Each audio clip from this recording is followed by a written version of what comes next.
Hello friends, welcome to my YouTube channel GS exam solution. दोस्तों, आज की इस वीडियो में हम उत्तर प्रदेश पुलिस कांस्टेबल 2023 का जो जीके जीएस का बैच चल रहा है, इसका सेट नंबर 10 देखेंगे। और जो आपको फ्री में पीडीएफ चाहिए दोस्तों, तो आपको व्हाट्सअप नंबर दे दिया गया है।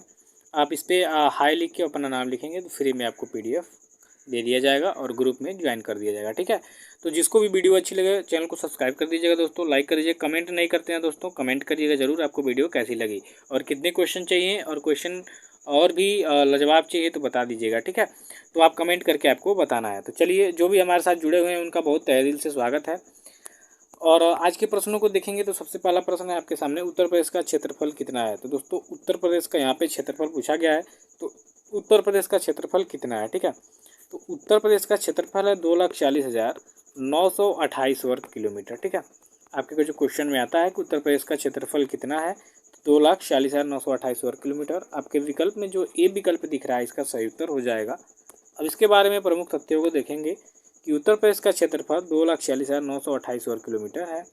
भारत के कुल भौगोलिक क्षेत्रफल का लगभग 7.33% है। ठीक है, यानी भारत के कुल भौगोलिक क्षेत्रफल का अगर जो देखा जाए उत्तर प्रदेश का कितना उसमें भौगोलिक क्षेत्रफल है, तो 7.33% है। क्षेत्रफल की दृष्टि से भारत में इसका स्थान है चौथा। प्रथम स्थान पे कौन है आपका? राजस्थान। ठीक है, राजस्थान पहले पे है, दूसरे पे है आपका मध्य प्रदेश। ठीक है, तीसरे पे है आपका महाराष्ट्र। ठीक है, और चौथे नंबर पे कौन है आपका? उत्तर प्रदेश। ठीक है, और वही जनसंख्या की दृष्टि से देखा जाए तो जो आपका उत्तर प्रदेश है पहले स्थान पे है। उत्तर प्रदेश की राजधानी है लखनऊ, इतना याद रखिएगा। ठीक है, तो चलिए अब नेक्स्ट क्वेश्चन को देखेंगे। तो आपके दूसरे नंबर का क्वेश्चन है दोस्तों, कार्य का मात्रक क्या है। तो कार्य का मात्रक क्या होता है दोस्तों? तो कार्य का मात्रक होता है जूल। ठीक है, तो विकल्प में आपका जो बी विकल्प है, इसका सही उत्तर हो जाएगा कि कार्य का मात्रक क्या है? जूल है। अब इसके बारे में प्रमुख तथ्यों को देखेंगे कि कार्य एक अदिश राशि है, स्केलर क्वांटिटी है। इसका मात्रक न्यूटन मीटर होता है, जिसे जूल भी कहते हैं। यहाँ झूल हो गया है, सॉरी, यहाँ जूल होगा। ठीक है, जूल भी कहते हैं। जूल ऊर्जा का भी मात्रक है। जब किसी वस्तु पर बल लगाकर विस्थापन उत्पन्न किया जाता है, तो बल द्वारा किया गया कार्य बल तथा बल की दिशा में विस्थापन के गुणनफल के बराबर होता है। बल है आपका। ठीक है, बल किसे कहते हैं? और बल का जो एक अदिश राशि है और इसका मात्रक न्यूटन मीटर होता है, जिसे जूल भी कहते हैं। ठीक है, चलिए अगले नंबर में है कि चूना पत्थर का रासायनिक नाम क्या है। तो दोस्तों, चूना पत्थर का रासायनिक नाम होता है आपका कैल्शियम कार्बोनेट। ठीक है, कैल्शियम कार्बोनेट आपका चूना पत्थर का नाम होता है, रासायनिक नाम। ठीक, कोई पूछे आपसे चूना पत्थर का रासायनिक नाम क्या होता है, तो कैल्शियम कार्बोनेट होता है। या जो आपका घींगा होता है, ठीक है, घोंघा, उसका जो आवरण होता है वो भी कैल्शियम कार्बोनेट के से बना होता है। ठीक है, इसीलिए इतना मजबूत होता है। अब देखेंगे कुछ महत्वपूर्ण पॉइंट्स कि चूना पत्थर का रासायनिक नाम होता है कैल्शियम कार्बोनेट। चूना पत्थर एक अवसादी चट्टान है जिसमें अधिकांश मात्रा में कैल्शियम कार्बोनेट पाया जाता है। ठीक है, और कैल्शियम कार्बोनेट का जो रासायनिक सूत्र होता है CaCO3 होता है। ठीक है, CaCO3 आपका कैल्शियम कार्बोनेट का रासायनिक सूत्र होता है। ठीक है, चौथे नंबर के क्वेश्चन में उड़ने वाला स्तनपायी कौन है, या उड़ने वाला स्तनधारी कौन है।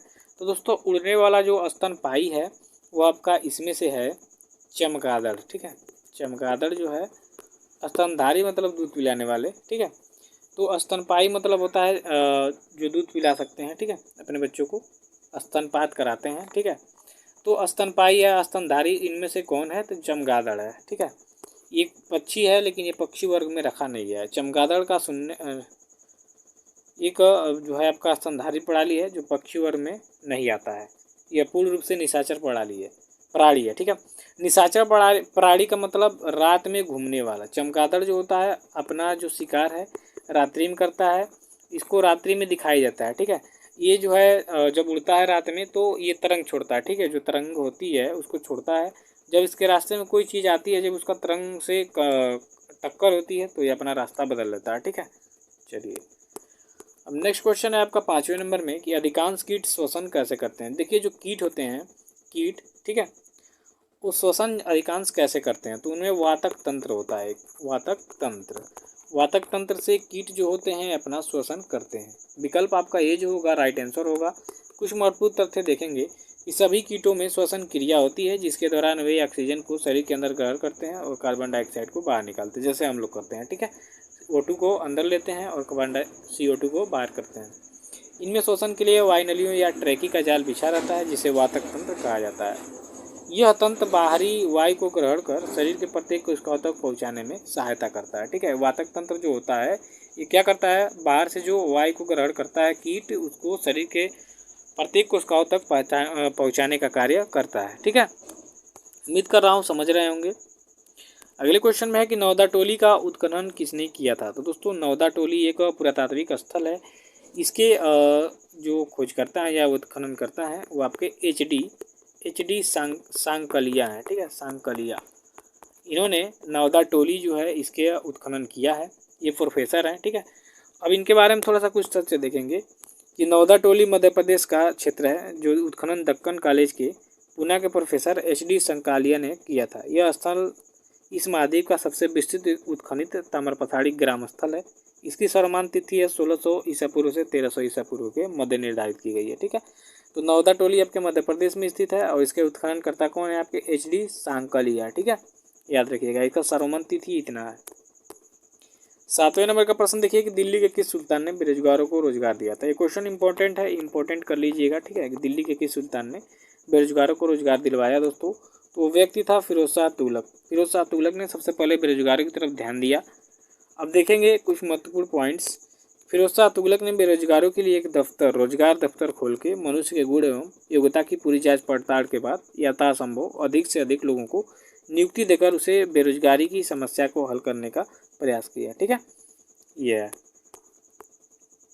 8 नंबर का क्वेश्चन है कि 1857 का विद्रोह कहाँ से प्रारंभ हुआ था। तो दोस्तों 1857 का जिसे प्रथम स्वतंत्रता संग्राम कहा जाता है, यह प्रारंभ हुआ था आपके मेरठ से। ठीक है, इसे सैनिक विद्रोह भी कहा जाता है। तो विकल्प यहाँ डी आपका राइट आंसर हो जाएगा कि 1857 का विद्रोह मेरठ से शुरू हुआ था। अब की पॉइंट्स में है आपका कि भारतीय विद्रोह, जिसे सिपाही विद्रोह या प्रथम स्वतंत्रता संग्राम के नाम से भी जाना जाता है।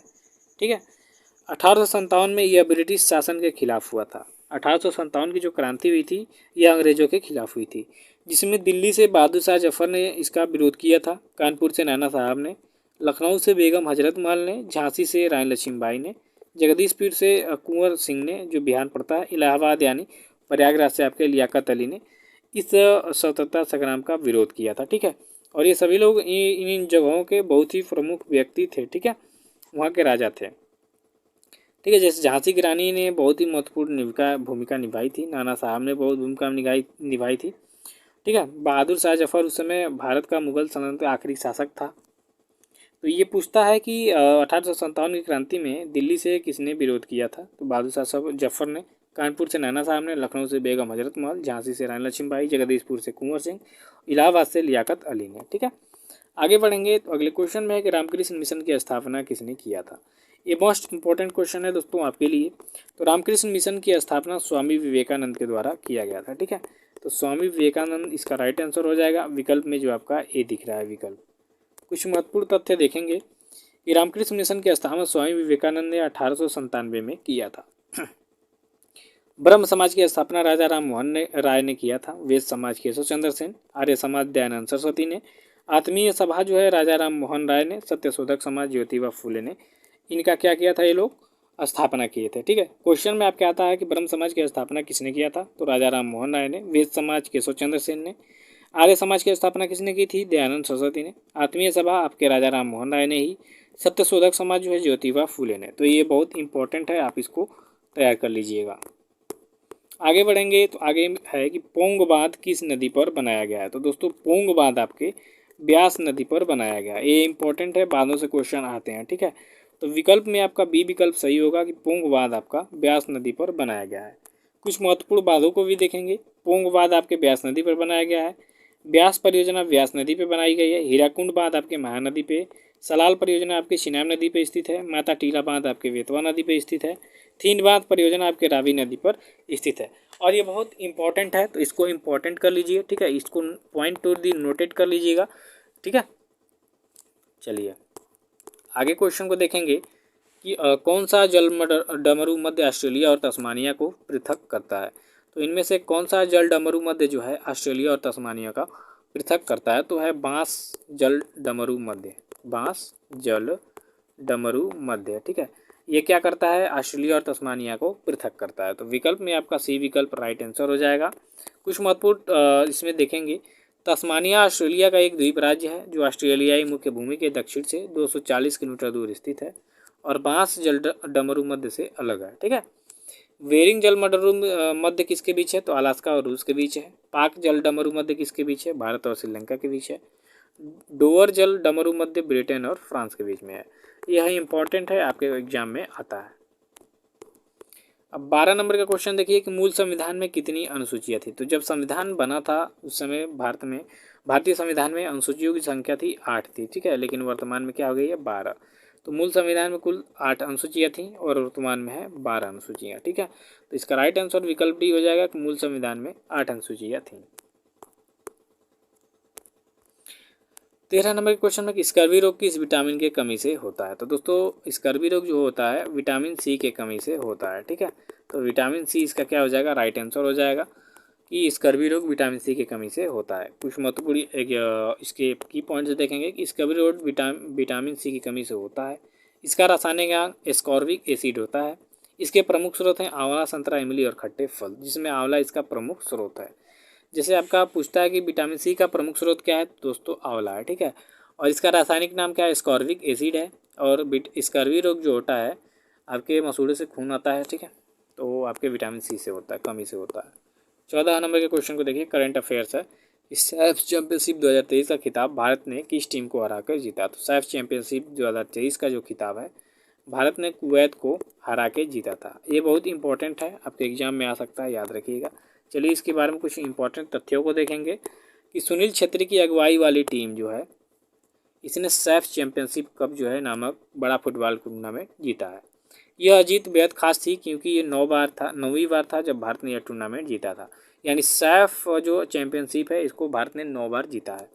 फाइनल मैच में इन्होंने कुवैत के खिलाफ खेला और पेनल्टी शूटआउट देकर जीत हासिल की। उन्होंने 5 गोल किए जबकि कुवैत ने 4 गोल किए। अब इस जीत के बाद जो है फीफा वर्ल्ड रैंकिंग में भारत का स्थान 100वें नंबर पे आ गया। बहुत ही मतलब बढ़िया बात है ये। 15 नंबर का क्वेश्चन है कि विक्टोरिया झील कहाँ पर स्थित है। तो विक्टोरिया झील की अगर जो बात करेंगे दोस्तों तो यह आपके पूर्वी अफ्रीका में स्थित है।